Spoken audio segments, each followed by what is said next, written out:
Olá, queridos, graça e paz, eu sou o pastor Oswaldo Lobo, diretor do Instituto Êxodo de Libertação, pastor da Igreja Batista de Bom Retiro, em Curitiba. E se liga nas notícias que vem aí. Quero convidar você para que esse ano faça conosco a conferência Intercessão em Chamas. Vai ser uma bênção de 3 a 5 de maio em Curitiba, no Hotel Condor. Todas as informações estão no site www.pastorlobo.com e as inscrições podem ser feitas na nossa loja virtual no institutoexos.com. Serão 8 ministrações em 3 dias no final de semana que vão encher, enriquecer sua vida e te dar ferramentas e armas para você vencer suas batalhas espirituais. E eu espero você lá. Fica com Deus. E quero dizer para vocês que os nossos livros já estão disponíveis na nossa loja virtual, no site www.institutoexodos.com. Autoridade sobre as Trevas, Blindagem contra as Trevas, o seminário Sangue nos Umbrais, a conferência Estágio de Guerra Espiritual e a novíssima Intercessão em Chamas, que vai abençoar profundamente a sua vida e o seu ministério. Quero convidar para agora em 2019 você ir conosco a Israel. Vai ser um passeio maravilhoso na Terra Santa, cheio de conhecimento bíblico. A sua vida vai encontrar uma intimidade maior com o Senhor.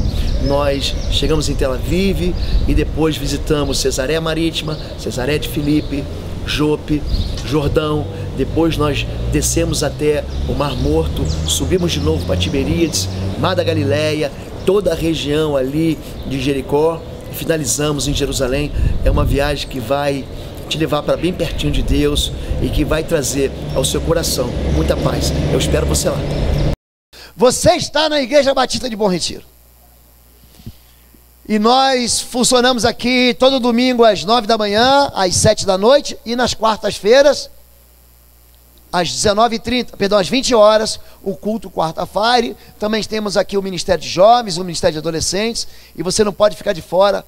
Nós estamos esperando aqui para dar um abraço em você. E agora, incline a sua cabeça e feche seus olhos. Os QAs podem sair. Está ali a irmã Simone, os QAs já podem sair. Os quase adolescentes podem sair. E vamos orar. Pai querido, estamos alegres com o Senhor, porque o Senhor, Pai, tem cumprido sonhos na vida da tua igreja. E hoje, mais uma vez, nós precisamos ouvir a sua voz. Nós viemos aqui, Pai, para te adorar, para bendizer o teu nome e exaltar o Senhor. Mas queremos pedir que o teu Espírito Santo tenha toda a liberdade para nos levar a um lugar de intimidade e de cumprimento de promessa de sonhos na nossa vida. Fica conosco em nome de Jesus. Amém. Algumas semanas atrás eu ministrei sobre 10 formas de interpretar sonhos. É um assunto muito recorrente na Bíblia. E hoje, especificamente, eu quero tratar sobre a vida de um homem que teve os seus sonhos cumpridos no Senhor, que apesar de toda a resistência, ele consegue chegar ao final de uma história repleta de vitórias, uma história repleta de bênçãos. Eu quero falar um pouquinho sobre o poder dos sonhos. Como o sonho pode operar na vida de alguém que simplesmente crê que Deus pode fazer. Como o sonho ele vai funcionar para dar um norte, para dar uma direção, para estabelecer um trilho, para fazer com que a gente não se desvie nem para a direita nem para a esquerda daquilo que é plano do Senhor. Gênesis 37:19 fala de gente que não gosta de sonhos. Diz assim: lá vem aquele sonhador. Diziam uns aos outros: é agora, vamos matá-lo e jogá-lo num desses poços, e diremos que um animal selvagem o devorou. Veremos então o que será dos seus sonhos. Essa história é a história do 11º filho de Jacó, também conhecido como Israel. O seu nome é José. Ele é primogênito de uma mulher chamada Raquel, a quem Jacó se apaixona. Aquilo foi amor à primeira vista. Ele olha para Raquel e diz: é essa mulher que eu tenho como sonho para a minha vida. Mas através de uma série de acontecimentos incríveis, um sogro muito maligno que lança as duas filhas na arena de um casamento bígamo, através de uma história de uma família que detestava os sonhos dele. Ele acabou sendo alvo de ciúmes, de inveja.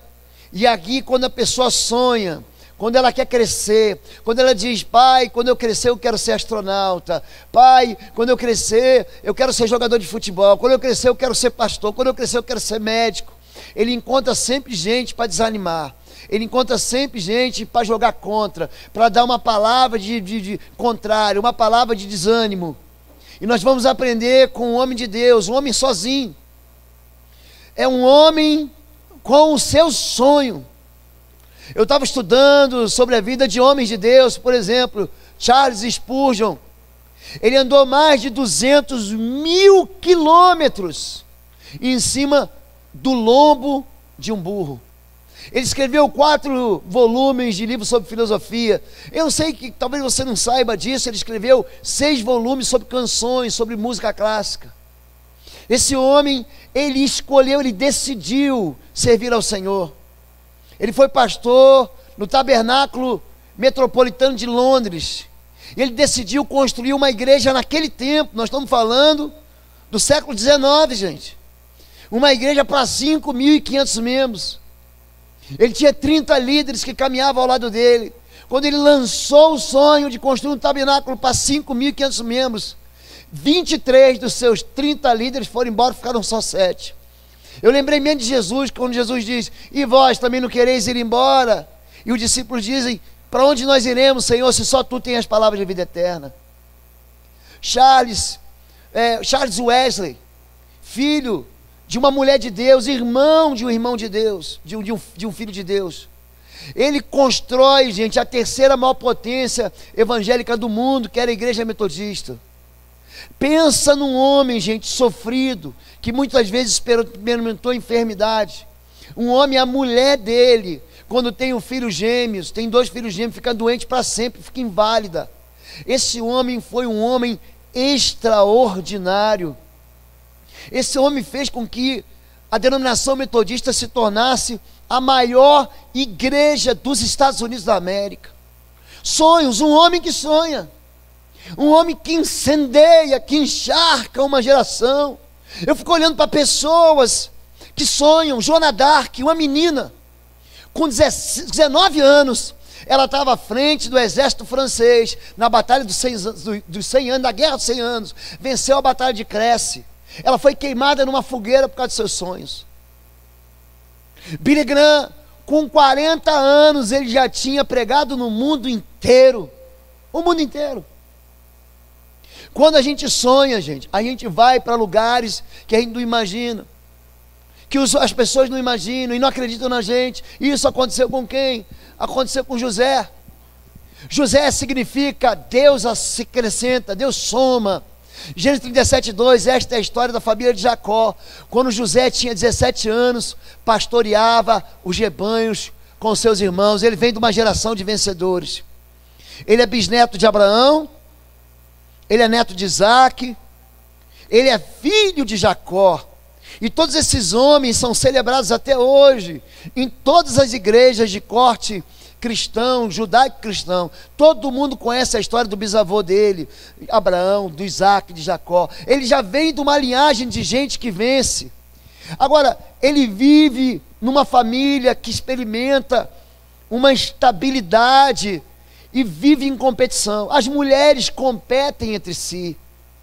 Jacó, ele quer casar com uma só, mas ele acaba levando 4 para casa, porque o sogro dele engana ele, e ele achando que se casa com Raquel, ele acaba se casando com Lia. A Bíblia diz que entupiram ele de vinho. Está vendo como é que é difícil o negócio do vinho? E aí ele bêbado falou: mas eu achei que era uma, mas era outra. E junto com as duas ainda vem 2 concubinas, Bila e Zilpa. Então ali aquelas 4 mulheres ficam competindo pelo amor, para gerar filhos, e trocam favores sexuais através de aquilo que eles chamam de mandrágoras, que era uma espécie de um Viagra daquele tempo. E ele então experimenta uma competição em casa, uma competição quando ele tem sua própria família. Os irmãos Simeão, Rúben, Judá, Gade, Naphtali, todos eles querem a preferência do pai, mas o papai diz: o meu preferido é o filho de Raquel, e dá uma capa para ele. A capa na Bíblia é símbolo de que aquela pessoa recebeu a porção dobrada do filho primogênito. Eliseu, ele recebe a porção dobrada quando ele vê Elias subir e a capa descer. Quando Saul, ele é retirado do reino, do governo de Israel pela mão do Senhor, pelo seu pecado, da rebelião, ele segura na capa de Samuel e rasga, e Samuel diz assim: também o Senhor rasgou de ti agora, Israel, da sua mão, e deu para outro que vem depois de você, que é melhor do que você. A capa é símbolo de que aquele filho ia receber mais do que os outros, principalmente a liderança espiritual da família. Esse menino é um menino que ele é preferido, amado pelo pai, mas odiado pelos irmãos. Ele cresce dentro de um ambiente familiar muito difícil. O pai dele, Jacó, sonha num travesseiro de pedra, e ali naquele lugar ele sonha com anjos que sobem e descem, e dá àquele lugar o nome de Maanaim, que significa dois exércitos. Ele viu dois exércitos de anjos. O pai dele também é um sonhador. O pai dele, na fuga, ele faz um acordo com Deus: se tu guardares a minha vida, eu vou te entregar o dízimo de tudo. Ele tenta barganhar, ele tenta negociar com Deus. Ele é um bom negociante. E José é um sonhador que se envolve com seus sonhos e com os sonhos dos outros. Ele tem o seu sonho, mas ele sonha junto, interpreta o sonho do padeiro, do copeiro e o sonho do faraó. Ele sonha com a terra e sonha com os céus. Ele sonha lá com o sol, a lua e as 12 estrelas, as 11 estrelas que se dobram diante dele. Ele sonha com a terra, com o quê? Com os feixes se dobrando diante dele. Ele parece muito com o bisavô dele. Deus fala para Abraão sonhar: Abraão, sonha, pode sonhar com isso. Olha para as estrelas do céu e tenta contar. Assim vai ser a tua descendência. Olha para o grão de areia do chão, vê se você vai conseguir contar, porque assim você vai ser pai de multidões.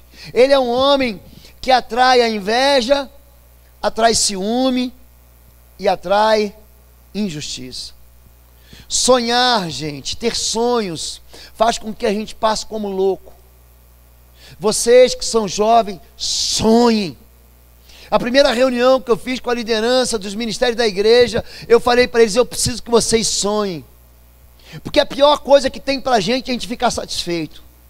A pior coisa que tem para o ser humano é ficar satisfeito. Eu não estou chamando ninguém aqui para ser ganancioso, mas eu preciso que você entenda que Deus quer levar a gente para um lugar muito maior do que a gente pode chegar. Eu gosto muito de um juiz chamado Otiniel, na Bíblia, no livro de Juízes. Ele fala o seguinte: eu quero pedir as fontes superiores, mas eu quero as inferiores também. Por que não sonhar com mais? Por que não querer mais? Por que não avançar um pouco mais? Por que não pedir para Deus estender os ramos das nossas oliveiras para que frutifiquem para além dos nossos muros? José é um homem que transforma pesadelos em bênçãos. O rei, o faraó daquele tempo, o imperador era chamado de faraó no Egito. Ele sonha, ele tem um pesadelo. Já imaginou você sonhar com uma vaca magra devorando uma vaca gorda? Gente, está amarrado, acorrentado, queimado em nome de Jesus. Isso é filme de terror. Mas ele transforma aquele pesadelo numa bênção. Não, Deus está te dando uma chance de construir algo que ninguém construiu. Ele está te dizendo: vão 27 anos de vacas gordas. Então você vai pegar esse recurso todo, você vai juntar em celeiros. E quando você ajuntar isso em celeiros, gente, José, ele tem uma sabedoria tão grande, que ele faz o seguinte: ele junta, ele poupa. A vovó é que falava isso pra gente: quem poupa tem. E ele falava: dia de São Tudo é véspera de São Nada. Então, ela sempre dizia isso para mim, ou seja, guarde para amanhã. José é um homem que experimenta o ódio ao sonho. Quando seus irmãos viram que o pai gostava mais dele do que qualquer outro filho, odiaram-no. Olha só, essa palavra vai se repetir. E não conseguiam falar com ele amigavelmente. Certa vez José teve um sonho, e quando contou para os seus irmãos, passaram a odiá-lo ainda mais. E odiaram ainda mais por causa do sonho que tinha dito. Assim seus irmãos tiveram ciúme dele. Gente que te odeia Não porque você sonha, mas porque eles mesmos não podiam sonhar. Deus tem muito mais para dar para a gente. Mas tem gente que tem ciúme daquilo que outro tem. Tem gente que fala assim: eu queria um casamento, um marido, uma esposa, um filho igual ao do outro. Querido, você pode ter o casamento que você quiser, sonhe com ele. Invista no seu próprio casamento, invista na vida da sua esposa, invista na vida do seu marido, invista na vida do seu filho. Se você fizer isso, é isso que você vai colher. Tem um homem chamado Amadeus Wolfgang Mozart. Você já ouviu falar dele? Por quê? Porque ele escreveu algumas das sinfonias que a gente ouve por aí. Ele escreveu a Flauta Mágica. Ele escreveu algumas cantatas que você já ouviu. Esse menino com 5 anos, ele já tinha escrito lá um requiem. Ele andou por toda a Europa, ele cantou em Orleans, ele tocava cravo, depois ele passou a compor para piano. Ele trocou diante dos reis daquele tempo. Mas por quê? Porque os pais dele investiram nele. E ele se tornou um gênio da música. E em vez de você investir na vida do seu filho, você acha que as coisas vão cair do céu. Deus não manda nada do céu, você tem que buscar para que o céu derrame sobre você. Você tem que provocar o milagre. Nós temos uma escola de música extraordinária aqui. E você pode trazer seus filhos. Nós temos um time de gente que trabalha no Semente, que ensina inglês, que ensina balé, que pode te levar teu filho para o tatame, para quebrar aquela energia, porque o garoto já chega em casa aleluiado. Ele vem, gasta aquela energia. É o tempo de que? Tomar um banho, comer e dormir. Pronto, você vai ter paz para namorar com a sua esposa. Olha que coisa boa. Olha que estratégia maravilhosa. Mas tem gente que odeia o sonhador porque ele mesmo não pode sonhar. Ele mesmo não consegue sonhar, então ele vive com inveja. Eu quero tomar, eu quero destruir ele, eu quero acabar com o ministério dele, eu quero acabar com a raça dele, eu quero acabar com a alegria dele. Tem muita gente, olha o que eu vou te falar. Entre você e a mulher que você ama, entre você e o cônjuge que você ama, tem sempre uma terceira pessoa, torcendo para tudo dar errado. Tem gente que torce para dar errado. E quanto mais você comunica a felicidade, mais isso traz ódio. Tem pastores que não aguentam ver a igreja dos outros crescer. Ele mesmo não quer trabalhar, ele mesmo não quer ralar, ele mesmo não quer orar, ele não levanta de madrugada, ele não visita ninguém, ele não trabalha, mas ele quer que o ministério dele cresça. Como não cresce, o que ele faz? Ele começa a falar mal. Eu já vi isso muito acontecer, muito, já estou escolado.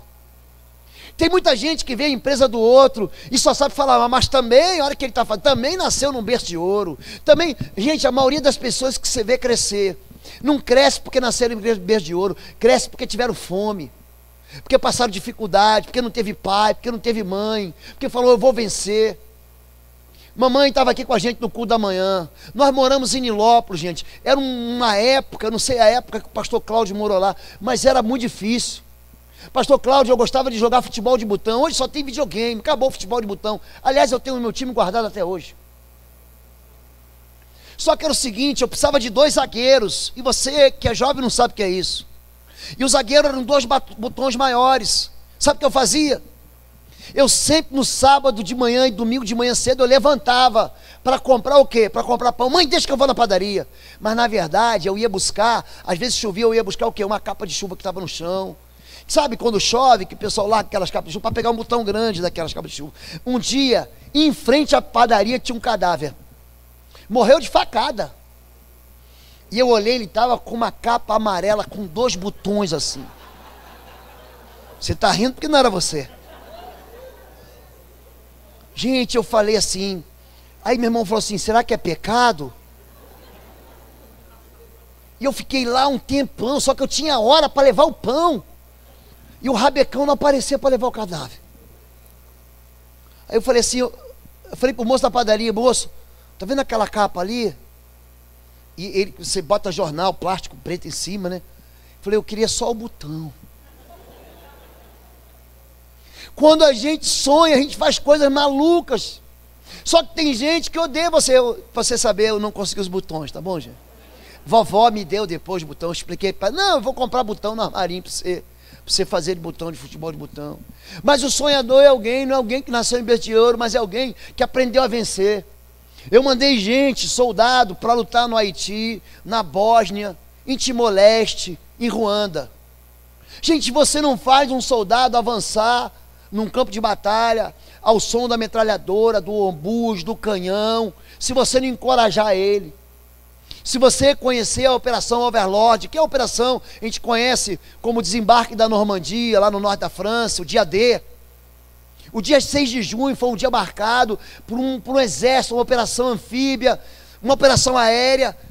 Gente, morreram 10 mil homens naquele desembarque, só dos aliados, fora os alemães. Você não consegue fazer com que o povo avance se ele não sonhar com liberdade, se ele não sonhar com uma vida nova. Você tem que aprender a romper disso aí. Só que quando você sonha demais, você atrai o ódio. Por quê? Porque sonhos são poderosos. Gênesis 37, 6. Ouçam um sonho que eu tive, e disse-lhes: estávamos amarrando os feixes de trigo no campo, quando meu feixe se levantou e ficou em pé, e os seus feixes se ajuntaram ao redor do meu e se curvaram diante dele. Seus irmãos lhe disseram: então você vai reinar sobre nós? Quer dizer que você vai governar sobre nós? É interessante como nós desprezamos as pequenas sementes. Eu quero que você pense no seu filho agora.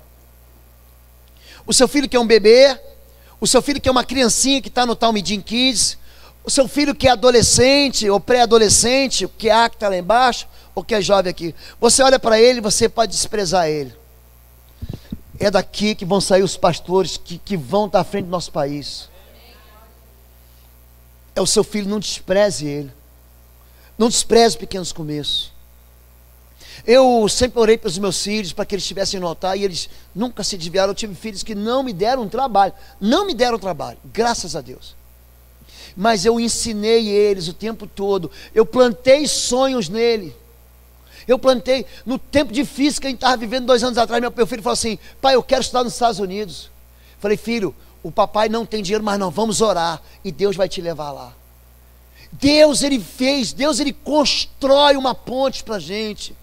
Quando você pode sonhar, quando você escolhe sonhar. Ele não queria governar ninguém, mas esse sonho brotou no coração de quem? De José. E ele falou: olha o sonho que eu tive, que bacana. E todo mundo desprezou. Ele quer dizer que você agora vai ser o maioral. Você vê que José, ele não quer se tornar o maioral, mas ele é um homem que Deus vai espremer ele, tirar o orgulho dele, vai levar ele para um lugar de humilhação, para que ele aprenda a servir com amor a sua família. Sonhos, gente, levam aquilo que é impossível. Depois teve outro sonho, contou aos seus irmãos: tive outro sonho, dessa vez o sol, a lua e as 11 estrelas se curvaram diante de mim. Quando contou ao pai e aos irmãos, aí o pai repreendeu: mas que sonho é esse? Ele disse: que sonho foi esse que você teve? Será que eu, sua mãe e seus irmãos viremos a nos curvar até o chão diante de você? Assim os seus irmãos tiveram o quê, gente? Ciúme dele. Esse texto se repete no livro do Apocalipse. Apocalipse capítulo 12 diz assim: então vi uma mulher vestida de sol, e sob seus pés a lua, e na sua coroa um diadema com 12 estrelas. Está falando da tribo de Israel, está falando do povo de Israel, está falando de Jacó, está falando de José. O sol, a lua e as 12 estrelas está apontando para o povo de Deus. Quem conhece a Bíblia sabe disso. Não está falando da virgem, não está falando de religião, está falando de Israel. Esse homem, ele sonha um sonho que leva ao impossível. É um sonho que acontece no capítulo 37 de Gênesis, que depois vai se cumprir no capítulo 12, no último livro da Bíblia, do livro do Apocalipse. Por quê? Porque um homem quis sonhar. Impossível. Sonhos, gente, sonhos que nós sonhamos, eles podem ser mortos. Então eles mataram um bode, mergulharam no sangue a túnica de José e mandaram ao pai com este recado: achamos isto, veja se é a túnica de teu filho. Ele reconheceu e disse: é a túnica de meu filho, um animal selvagem o devorou. Ele sonha agora fantasiando a morte do filho. Ele recebe aquela capa com sangue e fala: meu filho não foi morto. Um animal selvagem devorou José, foi despedaçado. Então Jacó rasgou suas vestes, vestiu-se de pano de saco e chorou por muitos dias por seu filho. Ele se recusou a ser consolado, dizendo: não, chorando descerei à sepultura para junto do meu filho. E continuou a chorar por ele. Sonho despedaçado. Tem gente que não pode ver você feliz. Então, se você está feliz demais, sabe o que eles fazem? Eles pegam os teus sonhos e mergulham na morte. E faz com que se alegra com o teu sonho, que chore junto com você. Ele foi vendido para uma caravana de midianitas, que vendiam bálsamo, que vendiam perfumes, aloés, que estava indo para o Egito. Pronto, vamos acabar com o sonho dele. Já que eu não posso ser feliz, eu vou destruir tua felicidade. Já que eu não posso conquistar, eu vou retirar tua vitória. Já que eu não posso sonhar como você sonha, eu vou acabar com o teu sonho. E aí, traz a morte, morte dos sonhos. Mas a Bíblia fala de gente que vai além dos sonhos. Eu gosto muito desse sonho de Salomão. Em Gibeão, o Senhor apareceu a Salomão. Num sonho à noite, ele disse: peça-me o que quiser e lhe darei. Já imaginou? Deus aparece para você de noite. O que você quer? Você podia pedir o quê? Ó, me dá todo o dinheiro do mundo. Eu quero o coração daquelas mulher que eu amo, daquele rapaz que você, moça, ama. Eu quero a morte dos meus inimigos. Eu quero que o mal se afaste de mim, que essa enfermidade vá embora. Ele sonha e Deus aparece para ele em sonho. E ele diz: dá, pois, ao teu servo um coração cheio de discernimento para governar o teu povo e capaz de distinguir entre bem e mal. Ele pede sabedoria. O pedido que Salomão fez agradou ao Senhor, por isso Deus lhe disse: farei o que você pediu e também lhe darei o que você não pediu, riquezas e fama, de forma que não haverá rei igual a você durante toda a sua vida. Então Salomão acordou e percebeu que tinha um sonho. Esse homem foi um homem que sonhou tão extraordinariamente, que até Jesus cita ele em Mateus capítulo 6. Ele fala assim: vocês viram? Vocês estão ansiosos? Olhem para os lírios do campo, vejam como crescem. Nem Salomão, com toda a sua fama, com toda a sua glória, com toda a sua riqueza, com todo o seu dinheiro, se vestiu como um deles. Salomão é símbolo para todo mundo que nem conhece a Bíblia, de alguém que prosperou financeiramente, de alguém que enriqueceu, de alguém que foi um rei extraordinário. Porque foi isso que aconteceu com Salomão.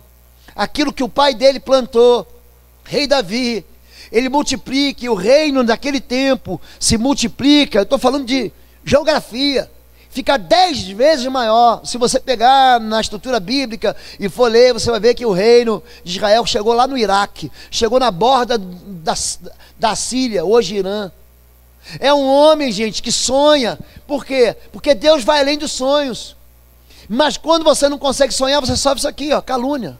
José era atraente, de boa aparência, e depois de certo tempo, a mulher de seu senhor, ele já é escravo aqui, ó, começou a cobiçá-lo e convidou: venha, deite-se comigo. Gente, você já teve 15 anos? Teve 15 anos? Eu já tive 15 anos.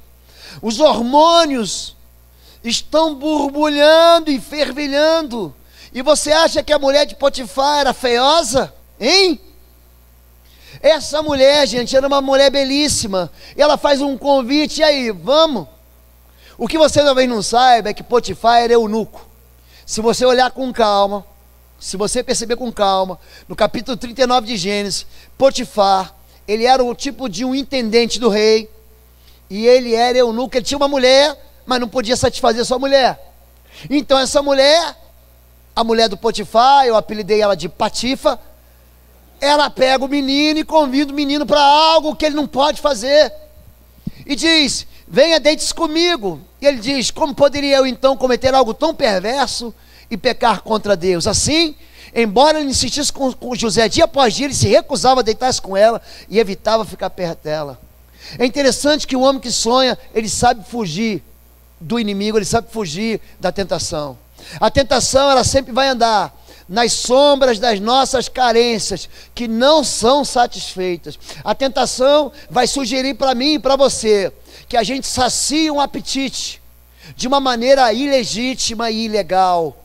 A tentação leva você para longe de Deus, faz com que você se torne um infantil, um imaturo espiritual. A tentação faz com que você viva numa Disneylândia espiritual. Em vez de te amadurecer e te fortalecer, ela te enfraquece. O que esse homem tinha? Ele tinha uma percepção de que Deus estava vendo o tempo todo. Ele fala: como eu poderia cometer algo tão perverso diante do Deus que me dá sonhos, diante do Deus que vai fazer e vai cumprir os sonhos na minha vida?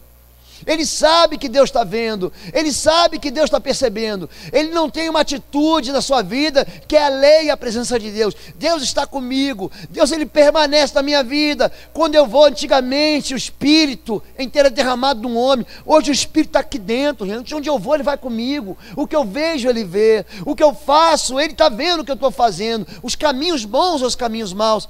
Isso é que impressiona José, quando se fala de José com Deus. Ele tinha tudo, ele foi rejeitado pelos irmãos, ele foi vendido como escravo, ele podia dar uma de também, o mundo é mau, eu não quero mais saber de Deus, eu não quero mais saber de ser crente, eu não quero mais saber de servir ao Senhor, eu vou entrar aí, eu vou ser feliz. Ele diz: não. A diferença entre muita gente que vence e muita gente que perde são as decisões tolas que eles tomam. Esse homem sofre calúnia e sofre falso testemunho. Aquele escravo hebreu, ele não tocou nessa mulher. Que você nos trouxe, aproximou-se de mim para nos insultar. Mas quando gritei para o sotor, ele largou o seu manto ao meu lado e fugiu. Perdeu a outra capa dele. Perdeu a outra capa. Ele tinha a capa do pai, que foi rasgada, embebida de sangue. Ele vai perder agora. Ele vai se tornar prisioneiro escravo, hein? Ele já era prisioneiro. Ele já era escravo, vai se tornar prisioneiro escravo. Quando seu senhor ouviu o que a sua mulher lhe disse, foi assim que o seu escravo me tratou, ficou indignado, mandou buscar José, lançou na prisão, em que eram postos os prisioneiros do rei. José ficou na prisão. Você pode estar passando a pior experiência da sua vida. Pior. Injustiça, calúnia, falso testemunho, abandono, orfandade. Foi tudo isso que ele experimentou.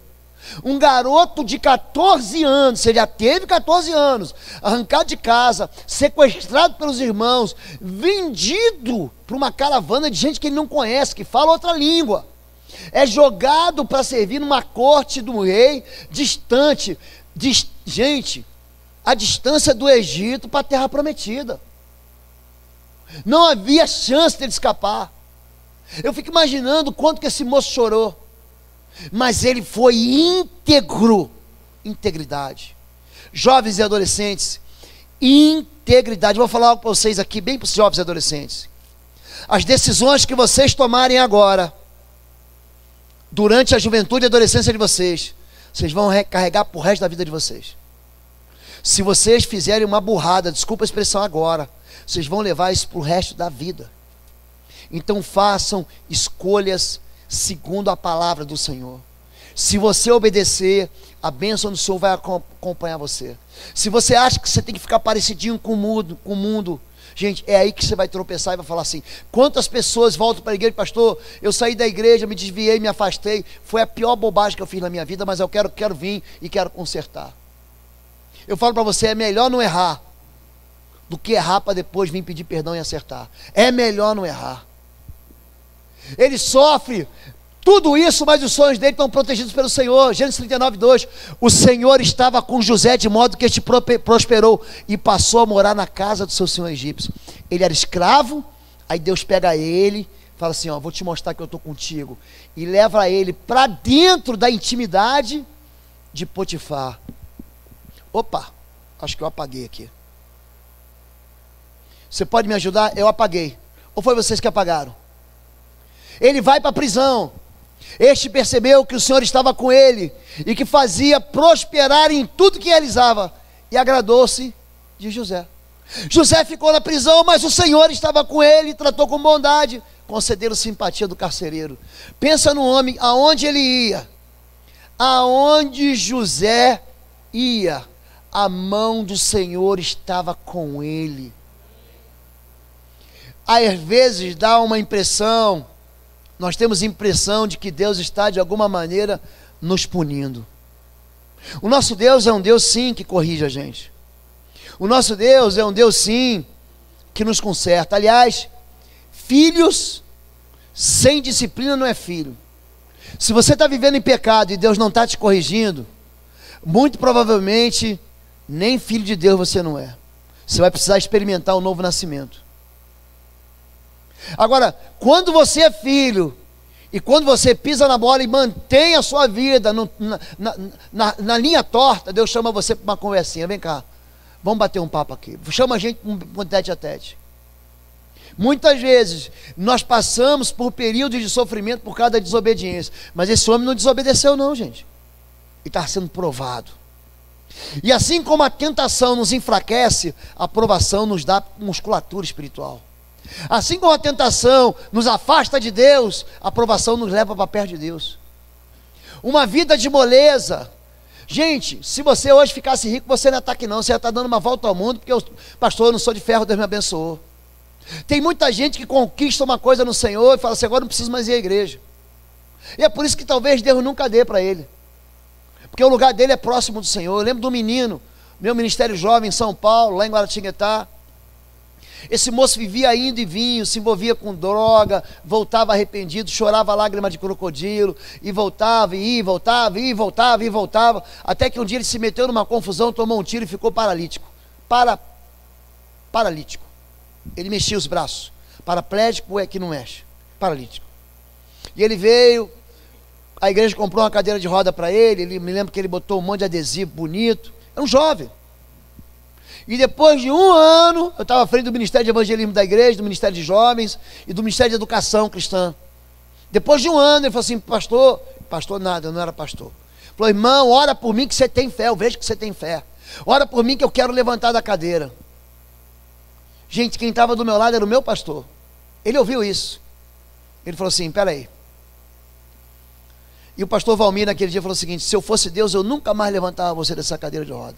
Eu me lembro dos olhos de expressão daquele moço de surpresa. Ele falou, por quê, pastor? Sim, porque agora você está justamente no lugar que Deus sempre queria que você estivesse, aos pés do Senhor. Enquanto você tinha a perna para andar, você se metia num monte de confusão. Mas agora você não perde um culto. Você está no culto de domingo de manhã, você está na escola bíblica, você está no culto de domingo à noite, você vem na quarta-feira de oração, você vem no culto dos jovens. Agora você é o filho de Deus de verdade. Muitas vezes Deus faz a gente ir para a prisão, para calabouço, para nos testar, para nos provar, para ver o que há no nosso coração. Deuteronômio fala isso. Eu te levei para o deserto, eu te deixei passar fome, eu te humilhei para ver o que tinha no seu coração. Outras vezes não. É Deus corrigindo a gente mesmo. Nesse caso aqui, gente, entenda uma coisa. Deus não está punindo ninguém. O conserto de Deus não é um conserto de juízo, de condenação, mas é um conserto que traz você de volta. A voz profética faz isso, traz você de volta para o altar do Senhor. É para isso que serve o profeta, para dizer, arrependa-se e volte. José é um homem que apoia o sonho dos outros. A gente tem a história, você conhece, eu não vou ficar aqui. Ele, no meio desse local todo, ele preso, ele se encontra com um copeiro, ele se encontra com o padeiro do rei. E ali um tem sonho, o outro tem outro sonho. E ele apoia o sonho dele, mas diz assim, ó, daqui a 3 dias você vai morrer, mas daqui a 3 dias você vai voltar. Gente que sonha, é gente que gosta de estar perto de gente que sonha. Você não vai chegar a lugar nenhum andando com gente derrotada. Entendo o que eu vou dizer, tem muita gente que vai olhar para você, desiste desse casamento e vaza. Tem muito que vai dizer, desiste desse teu sonho e parte para outra. Desiste dessa tua ideia, dessa tua fantasia, dessa tua loucura. José anda com gente que gosta de sonhar, porque um apoia o outro, um investe na vida do outro, um aproveita a esperança do outro para andar na sua própria esperança.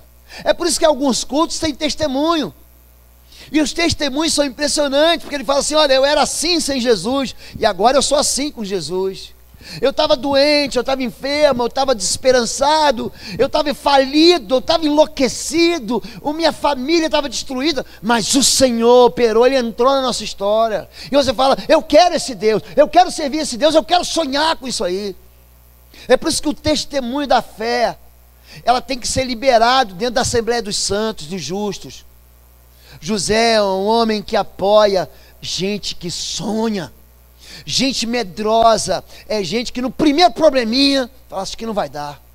Não, estou vivendo a crise dos 7 anos, porque eu estou casado, passei os 7 anos, que você vai ter muitas crises pela frente. No mundo você tereis aflições, tereis. Muitas são as aflições do justo, mas Deus é um Deus que livra a gente. Você tem vontade de desistir? Eu já tive vontade de desistir, mas já passou há muito tempo. As vontades que eu tenho de desistir passam rápido. Eu acho que tem a ver com o meu temperamento, sabia?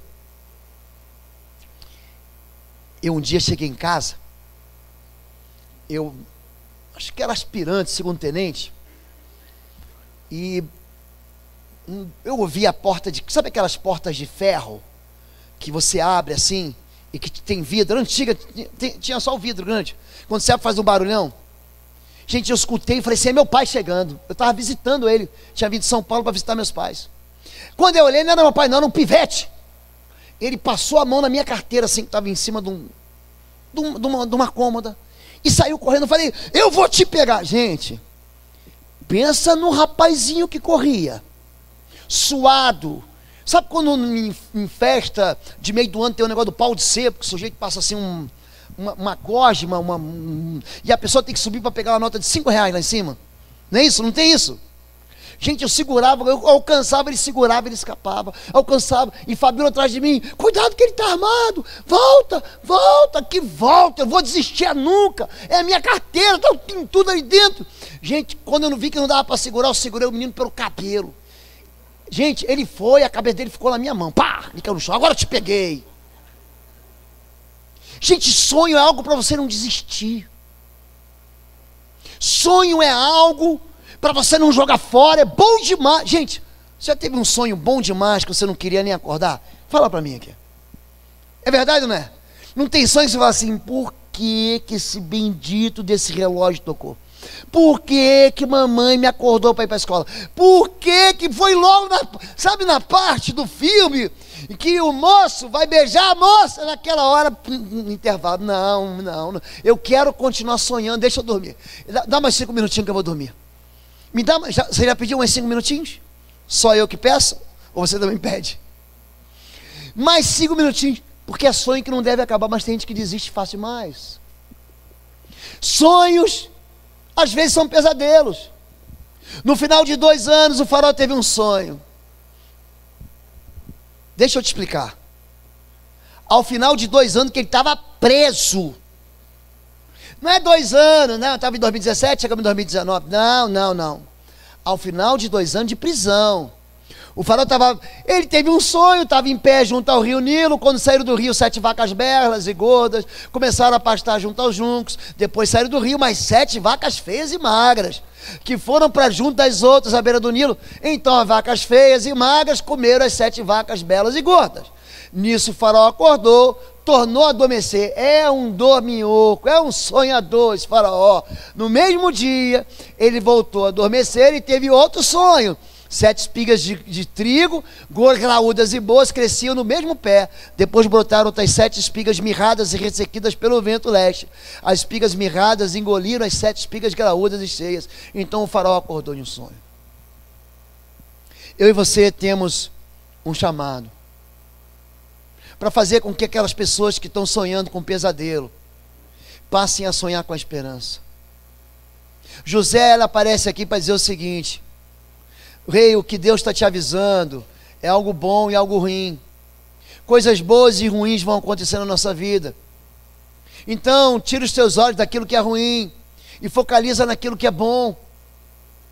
A gente é chamado para tirar as minhocas da cabeça das pessoas que estão pensando nas coisas ruins e dizer: peraí, eu tenho um caminho mais excelente, peraí, eu tenho uma ideia melhor, peraí, eu tenho uma revelação de Deus, eu tenho um discernimento diferente. Em vez de sonhar que vai ficar ruim, aproveita o tempo que vai ficar bom e tira proveito disso. Tira proveito desse tempo, para que quando vem o tempo ruim, você nem se lembre do tempo, você nem se lembre, nem perceba o tempo ruim, e diga assim: o tempo é bom. Bom, o meu tempo já acabou, por falar em tempo. E eu gosto de terminar o culto na hora. Então, para encerrar, esse homem chamado José, ele é elevado a governador do Egito. Sabe o que ele faz? Ele se apaixona por outro sonho. Qual era o sonho de José? O sonho de José era estar à frente do povo de Israel. Mas aí o Faraó fala o seguinte: já que você interpretou tão bem o meu sonho, e o sonho era o quê? junta no tempo das vacas gordas, para você não ter fome no tempo das vacas magras.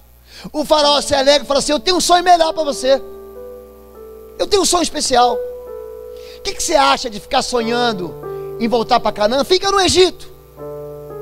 Eu te dou um anel do faraó, eu te dou o carro do faraó, eu te dou uma mulher linda aqui. Ele casa com a filha de um sacerdote de On, e ele tem 2 filhos, Manassés e Efraim. Sabe o que significa Manassés e Efraim? Manassés, Deus me fez esquecer. Ele esquece do sonho dele. Ele esquece do sonho dele. E Efraim significa: Deus me fez feliz na terra do meu sofrimento. Ou seja, eu tinha um sonho, era um sonho de Deus, mas eu acabei substituindo esse sonho por outro sonho pior, menor. Eu recebi aqui, nós temos um encontro em Curitiba com os pastores batistas, toda quarta-feira. E uma vez eu recebi um pastor aqui, pastor Euquias me apresentou ele. Um homem que me impressionou, um senhorzinho. E ele morava lá no Nordeste, e era um pastor famoso no Nordeste, ainda é. Ele disse que um dia entrou no Palácio do Governo do Estado. Eu não lembro se era na Paraíba, não lembro se era no Piauí, eu já não lembro certo. Isso tem uns 4, 5 anos. Ele disse que quando chegou e o governador viu ele, falou assim: entra, fura a fila. Você sabe que no Palácio do Governador vem um monte de gente pedir favor, pedir para trocar a cadeira da escola, asfaltar a rua, colocar esgoto. Mas quando ele viu o pastor: pastor, entra que eu estou precisando de você agora. Falou: pastor, eu estou cansado, ora por mim. Aquele pastorzinho orou por ele, falou assim: eu vou te fazer uma proposta. Vem ser aqui o meu secretário de governo. O pastor olhou para ele e falou assim: você acha que eu estou maluco? Você acha que eu vou deixar de ser o embaixador do reino do Senhor para ser secretário do governo aqui da Paraíba? Você acha que eu vou trocar um sonho pelo outro? Mas foi isso que José fez. Ele recebeu um novo nome. O nome dele será chamado Zafinat Paneah, que significa aquele que veio para salvar. Ele recebe um novo nome, ele recebe uma carruagem, uma roupa nova, um anel no dedo. Ele recebe um novo sonho, e se esquece de quem ele era, esquece dos sonhos do pai, esquece dos sonhos que ele teve na casa do pai, até que a fome chega em Canaã e os irmãos vêm pedir comida. Só que ele esqueceu tanto dos sonhos, ele embruteceu tanto, que ele não é reconhecido. Os irmãos dele não conseguem, olham para ele e não reconhecem ele mais. Às vezes a gente sofre tanto nessa vida, a gente fica tão machucado, tão desfigurado, que as pessoas dizem assim: eu não te conheço mais, eu não consigo mais reconhecer Deus em você, eu não consigo mais reconhecer a presença de Deus em você. Foi isso que aconteceu com José. Mas ele é levado para um lugar de arrependimento, ele reencontra os irmãos, e no final da vida dele ele diz: eu sou José, eu não sou Zafinat Paneah, e eu tenho um sonho que vai se cumprir no Senhor. Foi Deus que me trouxe aqui. Os irmãos dele se dobram diante dele, ele manda chamar o pai dele, ele sai da terra de Gósen, vai chamar Jacó, ele vai buscar, a mãe dele já está morta, Raquel morre em Belém, mas ele traz Benjamim, ele traz a família toda para morar num lugar onde Deus já tinha dado por sonho. Querido, não há nada impossível para aquele que sonha. Não há. Sonha, acredita no sonho, desperta o sonho morto, desperta aquilo que você tinha esperança no passado, reaviva isso dentro de você, se enche de alegria. Gente, a nossa igreja precisa ser uma igreja cheia de alegria e de sonhos, porque se você puder sonhar, o Senhor vai cumprir suas promessas. Amém, queridos? Hoje é um dia muito feliz para a gente. Decidimos comprar um sonho. Lembra que vocês sonharam? Vocês que me fizeram sonhar.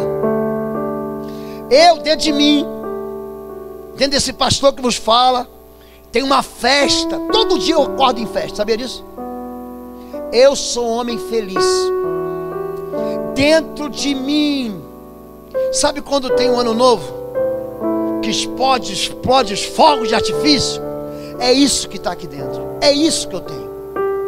Pastor, eu sou imprudente. Não, eu sou prudente, mas a festa, a esperança não vai sair daqui. Lá vem aquele sonhador. Eu quero ouvir isso de vocês. lá vem aquela sonhadora, lá vem aquele sonhador. Eu quero que vocês sonhem com Deus e digam: Deus, o Senhor é bem-vindo para fazer com que esses sonhos se cumpram na minha vida. Vamos ficar em pé e vamos orar. Eu quero convidar você que está ouvindo a gente pela internet. Vem, se você vier para Curitiba, vem nos visitar. Hoje nós estamos recebendo aqui a Beatriz, que é lá do Rio de Janeiro, de Itaboraí. Vem aqui dar um abraço a gente.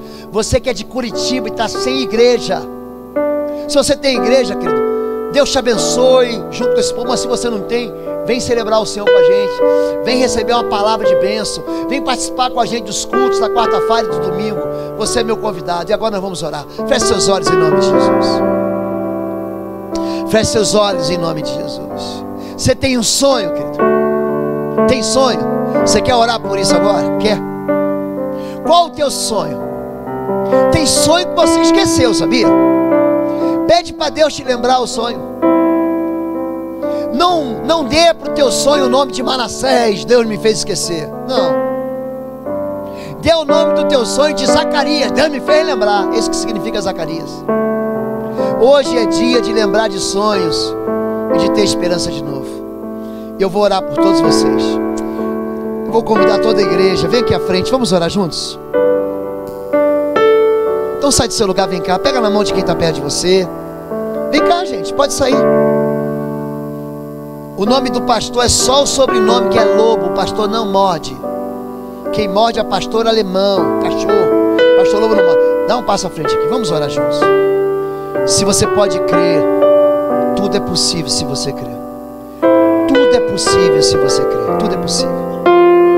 Pastor, meu sonho é viver em paz. Meu sonho é que as ameaças sejam cessadas. Então sonha. Sonha. Meu sonho pode ser algo que você quer. Abre para o povo passar, por favor. Fabrícia, me ajuda aqui. Isso. Vem para cá. Eu quero todo mundo aqui. Vem cá. Vem cá. Isso.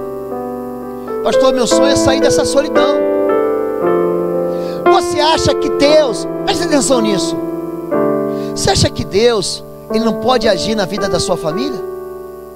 Eu gosto muito da palavra que diz: assim como o rio muda de direção, assim é o coração do poderoso na mão do Senhor. Ele inclina para onde quiser. Pede para Deus: Deus, inclina o coração do meu filho, da minha esposa, da minha sogra, do meu chefe, do meu empregado. Fala assim com Deus. É possível se você crer. É possível se você sonhar. Você pode estar vivendo uma luta assim: pastor, para mim não tem jeito. Ótimo. Gente, quando fala para mim assim, é impossível, gente, eu fico aleluiado, sabia? Porque quando é possível, eu me viro. É possível, você tem que pagar. É possível, mas você tem que fazer. É possível, mas você tem que se esforçar. Agora, quando fala para mim assim, impossível, aleluia, agora é contigo, paizinho. Agora, o senhor viu que a moça, o rapaz, disse que é impossível. Não disse que é impossível? Agora é contigo, pai. Você pode crer comigo? Feche seus olhos em nome de Jesus. Pai querido, homens e mulheres aqui nessa igreja, e um povo bendito do Senhor que te ouve pela internet, quer hoje, Pai, sonhar sonhos com o Senhor. Eu sei que o Senhor tem sonhos bons para a gente, sonhos de paz e não de mal, para nos dar um fim, um porto seguro. Eu quero pedir em primeiro lugar que o Senhor desperte em nós e nos faça lembrar de sonhos que nós esquecemos, de sonhos que nós abandonamos, de sonhos que nós enterramos, de sonhos que nós sonhamos e nossos parentes, nossos amigos, nossos irmãos tentaram matar, tentaram destruir, tentaram desanimar. Pai, mas nós estamos diante do Senhor, Pai. Faz com que esses sonhos reavivam, Pai. Ressuscita os sonhos mortos, Senhor Deus. Faz com que a gente tenha esperança naquilo que é bom e que o Senhor tem para a gente. O Senhor tem planos de paz para o teu povo. Senhor Deus, eu quero pedir para aqueles que não conseguem mais sonhar, para aqueles que dizem, para mim acabou. Pai, levanta no coração dos teus filhos, faz eles sonharem essa noite. Faz os teus filhos sonharem essa semana. Faz o teu filho sonhar 1, 2 vezes, para que a tua voz seja inconfundível, para que eles digam: o Senhor está sonhando comigo, o Senhor quer me levar para um outro lugar, o Senhor quer me abençoar. Em nome de Jesus, Pai, eu quero sonhar com a Igreja Batista de Bom Retiro, um lugar acolhedor, um lugar onde os aleijados se levantam das cadeiras de rodas, onde os cegos vêm, onde os mudos falam, onde os surdos ouvem, onde a mão do Senhor é manifesta, onde teu Espírito Santo nos leva ao arrependimento, onde teu Espírito Santo nos leva a um lugar de perdão, onde nós nos encontramos com teu Filho Jesus. Que a Igreja Batista do Bom Retiro seja uma bandeira do Senhor nesse bairro, nessa cidade, nesse Brasil. Eu sonho, Pai, com gente de todo lugar, de toda tribo, língua, nação, de todos os nossos estados, vindo aqui, Pai, aprender do Senhor, vindo aqui, Senhor Deus da glória, sonhar os sonhos do Senhor. Pai, abençoa o teu povo hoje e sempre. Leva-nos em paz, leva-nos em paz, em nome de Jesus. Amém, amém. E a igreja diz o quê? Diga amém com fé. Amém com fé. Deus abençoe.